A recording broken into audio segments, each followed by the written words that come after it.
Hello, আসসালামু আলাইকুম। So SSC business studies না, এসএসসি কমার্সের যারা বাচ্চারা আছো, তোমাদের যে কনফিউশন, যে চিন্তা বা যে কোয়েশ্চেনটা আছে সেটা হলো ভাইয়া কমার্স নিয়ে পড়াশোনা করা কি আসলে অনেক কঠিন নাকি একদম পানির মতো সহজ?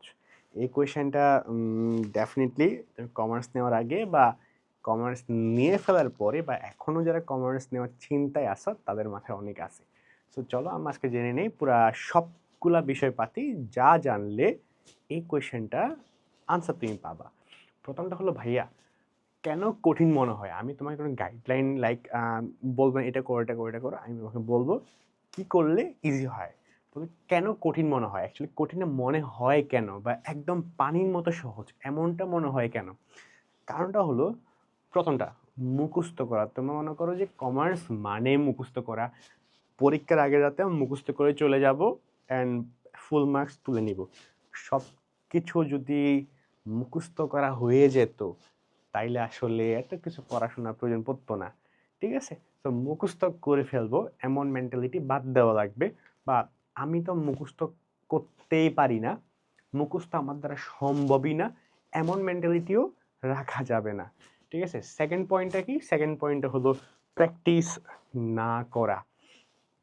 মানে আমি আমার যখন তোমাদেরকে বলি ভাইয়া আমি অ্যাকাউন্টিংয়ে 90+ পেয়েছি, ফাইন্যান্স ম্যানেজমেন্টে, ইট মিনস আমি ভালো করছি, মানে কি আমি প্র্যাকটিস করছি।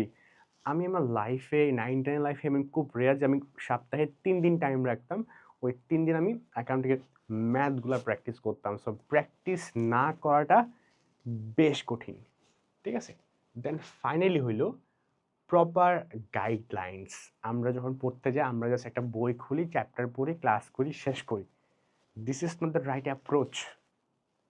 বুঝলা? You need some proper guidelines. Okay fine. আমি যেমন করি কি জানো, যেমন চ্যাপ্টার একটা সিরিজ বানাইতে পারি, বা আমি কি করছিলাম যে একটা চ্যাপ্টার থেকে কোন কোয়েশ্চেনগুলা ইম্পর্টেন্ট টু গেট পাস, কোন কোয়েশ্চেনগুলো ইম্পর্টেন্ট টু এ প্লাস পাইতে, আর কোন কোয়েশ্চেনগুলো ইম্পর্টেন্ট বোর্ডে র্যাঙ্ক করতে, চ্যাপ্টার অ্যানালাইসিস একটা সিরিজ করছিলাম আমার জন্য ওই সময়ে। That helps me to get a good number. So তোমরা যদি চাও ভাই দেবে, তোমার জন্য আমি করি, কমেন্টস। সেকেন্ড হয় ভাই এটা তুমি করো না, তুমি গাইডলাইন্স পাও না। হ্যাঁ, চ্যাপ্টার কেমন শেষ করতে হয়, ওভারলি তোমার সিলেবাসটা এখানে ম্যাপিং করতে হয়, সেটা তোমরা বুঝতে পারো না বলেই নাম্বার তুমি হারায় আসো, ভালো প্রিপারেশনটা পারো না। সো গাইডলাইন্সের বেশ অভাব তোমাদের মধ্যে আছে, বুঝলাম জিনিসটা। সো এটা হইলো তোমার কঠিন লাগার বা খুব বেশি সহজ লাগার কারণ হতে পারে এগুলা। বা আরেকটা কারণ আছে, অনেকে মনে করে ভাইয়া পরীক্ষার আগে রাতে পড়লেই তো হবে, যারা খুব বেশি সহজ মনে করো, এমন মেন্টালিটি রাখার কারণে তার আমরা একটা ভরসা মারাও খাও। আচ্ছা, সো কঠিন লাগার এগুলাই কারণ। ফাইন। সো হোপফুলি বুঝতে পারলা। সো এখন হলো কি মাথায় রাখবা, তুমি যদি রং স্টেপে বা রং টেকনিকে প্রিপারেশন নাও, তোমার কঠিনও লাগবে, তোমার অনেক বেশি ইজিও লাগবে। ইজি মানে ওভার কনফিডেন্স ফিল করা, এটা বলতে চাচ্ছি, এটাও লাগবে। এবং অনেক হয়তো তোমার অনেক বেশি বোর্ড লাগতে পারে, 3 লাগতে পারে। সো বেটার ইউ তোমার একটা ভালো ব্যালেন্সড প্রিপারেশন আছে। ফাইন। তুমি জানো what is the proper guidelines, তুমি জানো প্রপার ক্লাস কোনগুলা, তুমি জানো তোমাকে এ পড়তে হবে, এভরিথিং। সো তাইলে কঠিন লাগার কথা না, ব্যালেন্সড ভাবার কথা। যাক, বুঝতে পারলাম আমরা কেন কঠিন লাগে। সো যাক, সেকেন্ড হলো সত্যিটা কি। দেখো, আমি বারবার ধরে বলি কমার্সের জিনিসপত্র যেগুলো আছে বিজনেস স্টাডিজের সবগুলো হলো accounting for example. So accounting actually relate করে প্র্যাকটিক্যাল লাইফে। তো প্র্যাকটিক্যাল লাইফে যা কিছু ঘটে সব কিছু কিন্তু অ্যাকাউন্টিংয়ের সাথে প্র্যাকটিক্যাল লাইফে রিলেট করার ট্রাই করো। খুবই ইজি। তুমি অন্য সাবজেক্টগুলো যতটা না রিলেট করতে পারবা, কমার্সের জিনিসপাতিগুলো রিলেট করা একটু বেশি ইজি। বিকজ আমাদের সায়েন্সের মতো ট্রিকগুলো থাকে না, আমাদের বিষয়পাতিগুলো একটু সহজ সরল টাইপসের। বাট না পড়লে পাহাড় হয়ে যায়, কঠিন হয়ে যায়। সো প্র্যাকটিক্যাল লাইফ যেহেতু এখানের মধ্যে অ্যাডেড, সো বুঝতেই পারতেছো খুব কঠিন কিছু না। সো একটু পড়াশোনা করলে, একটু নিয়ম মেনে বুঝে শুনে করলে এটা তোমার জন্য ইজি। সো কমার্স কঠিন কিছু না, এখন অবধি জানলাম। পরের স্টেপটা কি? হু এনজয়স কমার্স। আসলে কারা কমার্স নিবা, বা কাদের কমার্সে আসতে ভালো লাগে, ভালো রেজাল্ট করতে পারে? 3 ধরনের মানুষ আমি বলবো। একটা হলো তোমার তোমার যারা প্রপারলি ক্লাসগুলা করতে পারে, মানে তোমার একটা চ্যাপ্টার ডাজেন্ট ম্যাটার এখানে পড়তেছো, ডাজেন্ট ম্যাটার এখানে পড়তে, তুমি যে ক্লাসগুলাই করতেছো চ্যাপ্টার ভিত্তিক, ওই চ্যাপ্টারের ক্লাসগুলো ঠিকমতো করা, করতে পারা, শেখা, বোঝা, চ্যাপ্টার ভিত্তিক ক্লাসগুলো করা, এক কথায় ডিসিপ্লিন হয়ে পড়াশোনা করা আর কি। ওটা যাদের করার মতো মেন্টালিটি আছে, ফাইন, আমি ক্লাসগুলো করব, আমি শিখবো, আমি জানবো, আমি অ্যাপ্লাই করব, I will learn. Learning mentality যারা আছে সে এনজয় করে ডেফিনেটলি। সেকেন্ডলি হইল রিলেট স্টাডি। আমি তোমার বারবার ধরে বলি কমার্সের জিনিসপাতিগুলো তুমি মানে তোমার স্টাডিতে রিলেট করার ট্রাই করো, মানে কাইন্ড অফ প্র্যাকটিক্যাল লাইফ এবং স্টাডি রিলেট করো, এটা হেল্প করে। কারণ তুমি কতক্ষণ মুখস্থ করতে পারবা না, তুমি তো কাইন্ড অফ রোবট না, বা চ্যাট জিপিটি তোমাকে ইউজ করে দিবে না পরীক্ষার হলে বা পরীক্ষার রুমে। সো তোমার ডেফিনেটলি কী করতে হবে, প্র্যাকটিক্যাল লাইফের সাথে স্টাডিটা রিলেট করার ট্রাই করো, তাহলে ইজি হয়ে যাবে। যারা করতে পারে তারা এনজয় করে। ফাইনালি ডিসিপ্লিন, এটা বিগ ইস্যু। দেখো যে কম জানে, কম পারে, কম কিছু একটা, ওকে বেশি জানানো যায়, বেশি পড়ানো যায়, অনেক কিছু করানো যায়, ভালো রেজাল্ট করানো যায়, বাট যে ডিসিপ্লিনটি না, যে ডিসিপ্লিন হইতেই চায় না, তারে ভালো করানো বেশ টাফ।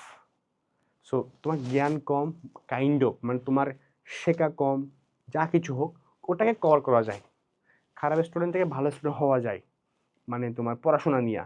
বাট যে ডিসিপ্লিন না, তাই ডিসিপ্লিন করাটা টাফ, নিজ থেকে আসতে হয়, ঠিক আছে? সো আমি যেটা বিলিভ করি আর কি, সো যারা ডিসিপ্লিনড, যারা মনে না লাইফে ভালো কিছু করতে হবে, প্রতিদিন পড়াশোনা ঠিকমতো করবো, বুঝবো, জানবো, এসব মানুষজনের জন্য কমার্স ডেফিনেটলি অনেক এনজয় করবে। সো ফাইনালি সিক্রেট ট্রিক্স, ভাইয়া কিছু ট্রিক্স বলেন, যে ট্রিক্সগুলো হলে আমার কমার্সে নেওয়ার পর থেকে বিজনেস স্টাডি লাইফ একটু হলে ইজি হবে। জাস্ট দুটো ট্রিক্স আবার বলতেছি। একটা কি, ডেলি প্র্যাকটিস প্লিজ। অ্যাকাউন্টিং ম্যাথগুলা, ফাইন্যান্সিয়াল ম্যাথগুলো ডেলি প্র্যাকটিস করো। অ্যাটলিস্ট অ্যাকাউন্টিং একটা ম্যাথ তুমি জানো না তোমাকে কত বেশি ইম্প্যাক্ট করতে পারে এটা। সো কাইন্ডলি অ্যাটলিস্ট একটা ম্যাথ, অ্যাকাউন্টিং ফাইন্যান্সের যেখানে একটা ম্যাথ ডেলি প্র্যাকটিস করতে হবে। Secondly study routine. ম্যাক্সিমাম মানুষজন খারাপ করে স্টাডি রুটিনটার কারণ তারা জানে না তারা সাবজেক্টটাকে মানে একটা উইকের মধ্যে কোন সাবজেক্টে কতটুকু পড়বে, পড়বে না, কত ঘন্টা পড়বে, বা কাইন্ড অফ কতটা পড়া উচিত, কতটুকু পড়া উচিত, কীভাবে পড়া উচিত, এর রুটিনটা তাদের নাই উইকলি বেসডে। তাহলে তুমি কি ডেইলি একটু তাহলে তুমি পড়তেছকে বা ডেইলি কতটুকু পড়বা পড়বে না তোমার জানা নাই, মান্থলি জানা না, উইকলি জানা, পড়তেছ কি তাইলে হজবরল এবং ইংলিশ। সো রুটিন করো এবং ফাইনালি ডেলি প্র্যাকটিস করো ম্যাথগুলা।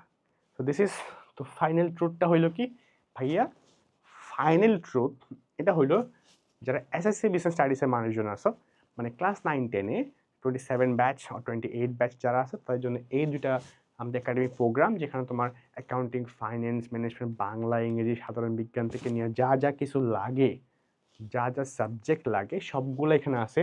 Academic chapter wise academic class আছে, টেস্ট সলভিং ক্লাস আছে, এক্সামস আছে, তারপর তোমার দাগানো বুকে পিডিএফ আছে, ইনফিনিটি এআই ভাই আছে। ও হ্যাঁ হ্যাঁ হ্যাঁ, একটা বিষয় খুব ইন্টারেস্টিং, টি শার্টটা ফ্রি থাকবে তোমাদের জন্য, টি শার্টটা পাবে। এবং ফাইনালি কমিউনিটি সাপোর্ট, মানে আমার সরাসরি আমার মেন্টরশিপ তোমরা পাবা গ্রুপে, যেখানে পোস্ট করার মাধ্যমে, or you can inbox. So কথা হলো এতটুকুই, দেখা হচ্ছে পরবর্তী কোনো ভিডিওতে। হোপফুলি আনসার তুমি পাইছো।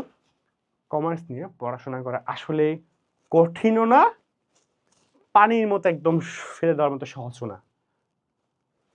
পারফেক্ট। আল্লাহ হাফেজ এন্ড আসসালামু আলাইকুম।